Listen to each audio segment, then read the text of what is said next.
รถ3ล้อก็ข้ามเลนไปต่ำกับรถจักรเสียชีวิต1 คน เวลา20:52 นาทีในวันที่2 เดือน 6 ปี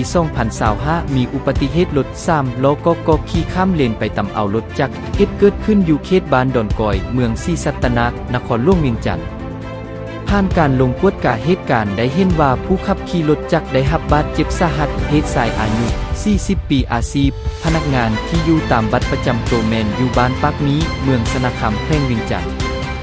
อาการเบื้องต้นแมนหัวทึกกระทบอย่างหุนแหงบริเวณคิ้วแตกมีบาดแผลตามมือและขาชีพจรบ่เต้นทีมงานกู้ภัยจึงได้เหตุการณ์ CPR เบื้องต้นแต่คนเจ็บบ่มีการตอบสนองใดๆและก็ได้เสียชีวิตในเวลาต่อมาพวกเขาขอแสดงความเสียใจในเหตุการณ์ครั้งนี้ด้วย